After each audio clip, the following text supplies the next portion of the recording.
नमस्कार, फिर पैसा बोलता है में आपका स्वागत है। आज रविवार है, तो आपका सवाल का जवाब देना का समय आ गया है। मेरा भंजा शाश्वत स्वामीनाथन मेरे साथ हैं। वो थोड़ा-थोड़ा हिंदी जानते हैं। वो हिंदी में सवाल पूछेंगे, मैं हिंदी में ही जवाब दूँगा। नमस्कार। तो पहला सवाल आज के लिए, हीरो मोटर कॉर्प का शेयर आज 40% गिरा है। आज नहीं पर पिछले हफ्ते में। तो मेरा सवाल है कि क्या हम उसको कंसिडर कर सकते हैं या फिर क्या करें उसके बारे में? 6,250 से लेके 3,600 तक आया था। अब शायद 4,000 के आसपास है। लेकिन कंपनी बहुत तगड़ा कंपनी है, लेकिन प्रॉब्लम्स भी हैं और कुछ एडवांटेजेस भी हैं। प्रॉब्लम्स क्या है ये पहले हम सुन देख लें। उनका प्रॉब्लम ये है कि वो खुद का बाइक, अच्छा बाइक उन्होंने कभी नहीं बनाया। जो वो बेच रहे हैं, एक 100 सीसी बाइक उनका सबसे बड़ा सेल्स है।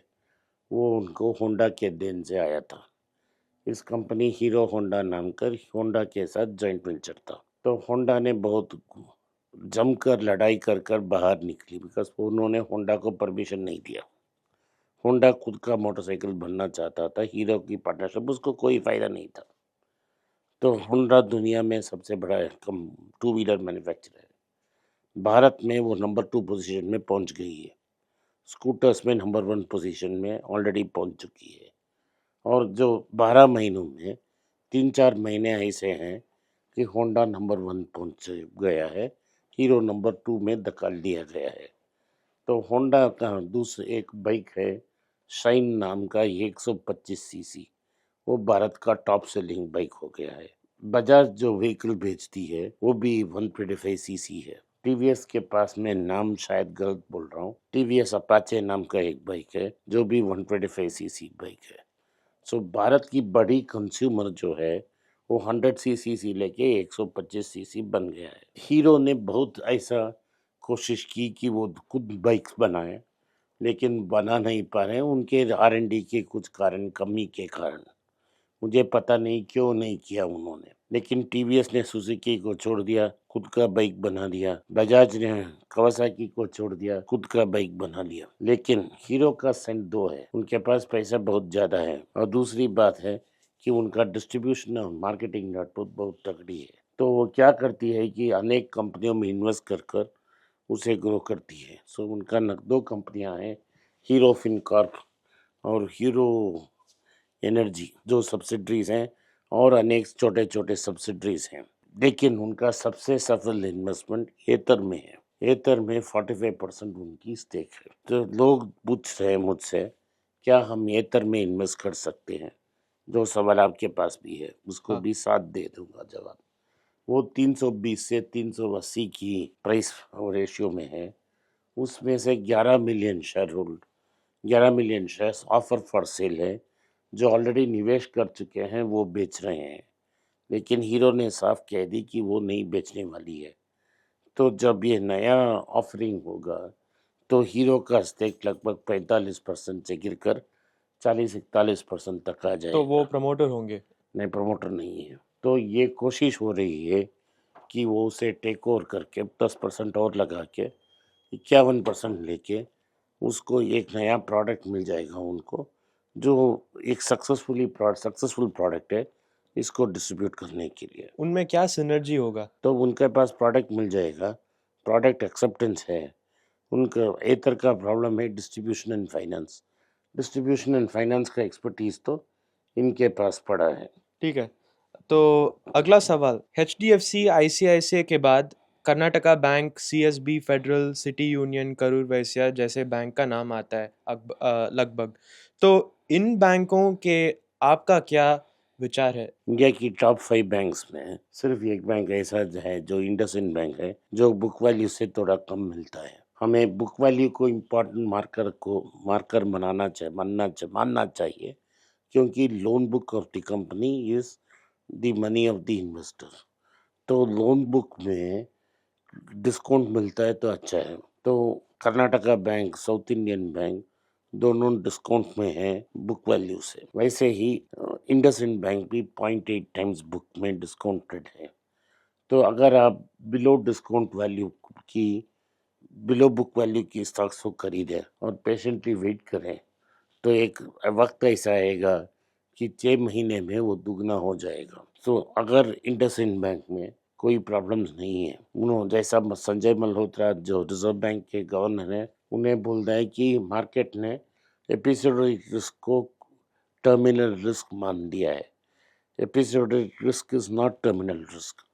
तो अगर ये रीबाउंड होकर सब ठीक हो गया तो रीबाउंड होकर 2000 तक जा सकती है। तो एपिसोडिक रिस्क तो टेम्पररी हो जाएगा। वो टेम्पररी हो जाएगा। प्रमोटर का जॉब ये है कि पैसा डालने का, हाँ और जो बैंक का मैनेजमेंट है वो सारे रिजर्व बैंक के टाइट कंट्रोल में होगा। तो रिजर्व बैंक को हिला नहीं जा सकता। वही सीईओ, सीएफओ और एमडी को अपॉइंट करते हैं। तो इन सब को नज़र रखते हुए मेरे ओपिनियन में आप इंडसइंड बैंक, कर्नाटका बैंक और साउथ इंडियन बैंक को बखूबी सेफ कंसिडर कर सकते हैं। आज जब तक आप इस वीडियो को देखेंगे, जब तक आईडीएफसी बैंक का रिजल्ट आ जाता होगा, आ गया होगा और वो बहुत बेकार होगा। सो मार्केट एक्सपेक्टेशंस है कि 57% तक ड्रॉप हो जाएगा नेट प्रॉफिट्स को। लेकिन ये बहुत अच्छा बैंक है। जो बैंक को चला रहे हैं वैद्यनाथन साहब, वो बहुत जानकार आदमी हैं। तो प्रमोटर क्वालिटी बहुत अच्छा है। बहुत अच्छा है। उन्होंने 7,500 करोड़ अभी रेज कर रखा है। ठीक है। ठीक है, तो अगर वो इक्विटी में आ जाएगी तो इक्विटी कैपिटल 7,500 बूस्ट हो जाएगी। इसका मतलब है बैंक और डिपॉजिट्स ले सकती है। तो ये बैंक अग्रेसिवली ग्रो करेगी। इनका बहुत सारा एक्सपीरियंस है, स्पेशली क्रेडिट कार्ड सेल्स में। ठीक है। तो अगला सवाल यह है कि एक जन है जो कह रहे हैं कि गोल्ड बीज उन्होंने खरीद लिया और फिर आपके कहने के बाद खरीद लिया, बहुत कमाया और फिर बेच लिया। तो अब फिर से सोच रहे हैं कि क्या मैं फिर से वो खरीद लूं, क्योंकि उनको फोमो महसूस हो रहा है, क्योंकि आप कहने के बाद और भी महंगा हो गया है। और बिल्कुल उनको खरीदना चाहिए। उन्होंने गलती कर ली। पीटर लिंच नाम का एक बड़ा इन्वेस्टर था। उन्होंने पहले एक बुक लिखा था वन अपॉन वॉल स्ट्रीट। उसमें उन्होंने कहा था, इंग्लिश में बोल रहा हूँ, selling stocks which are making profits and keep holding on to losing stocks is like cutting off the flowering plant and watering the weeds। वैसे ही इस लाइन को बफेट ने यूज करने के लिए पीटर लिंच को फोन कर कर परमिशन दे दी। उनकी 6 साल की बेटी ने फोन उठाया तो बोला मिस्टर बफेट। तो पीटर लिंच ने सोचा कोई प्रैंक कर रहा है मुझे, लेकिन voice on the other and बहुत क्लियर था। वो था वॉरेन बफेट की। वॉरेन बफेट का। हाँ। तो उन्होंने यही लाइन को यूज करने की परमिशन मांगी। सो पीटर लिंच ने कहा, मैंने बुक लिखा, वॉरेन बफेट को अट्रैक्ट किया, लेकिन मैं खुद को इस एडवाइस को फुल्ली नहीं फॉलो कर पाया था। तो आपने गलती कर बैठी, आपने गोल्ड बीज बेची। तो अब मेरा सलाह ये है कि आप गोल्ड बीज को वापस खरीदें। ठीक है। आखिरी सवाल ये है कि क्लाइंट एट्रिशन जिन ब्रोकरेज आज बहुत मशहूर मशहूर हैं, उनमें बहुत ज़्यादा है। तो ये पूछ रहे हैं कि हमें किस ब्रोकर से हम जाएं, और ये लो ब्रोकरेज एक स्कैम होता है कि क्या है ये बिजनेस? लो ब्रोकरेज एक बड़ा स्कैम होता है और इसमें तो आपको उल्लू बना के पैसा कमाया जाता है। कैसे बनाते हैं हमें?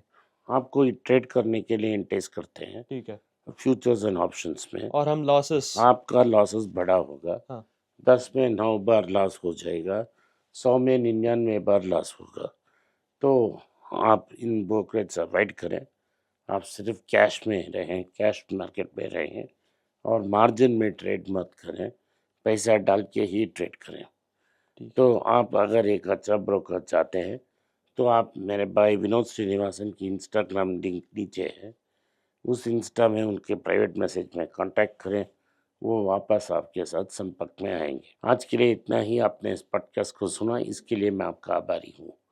हो सके तो वीडियो को लाइक कीजिए, चैनल को सब्सक्राइब कीजिए और बेल नोटिफिकेशन दबाएं। अगर आपने बेल नोटिफिकेशन नहीं दबाई तो आपको नेक्स्ट टाइम जब वीडियो अपलोड होगा नोटिफिकेशन नहीं मिलेगा। नमस्कार, धन्यवाद, जय हिंद। जय हिंद।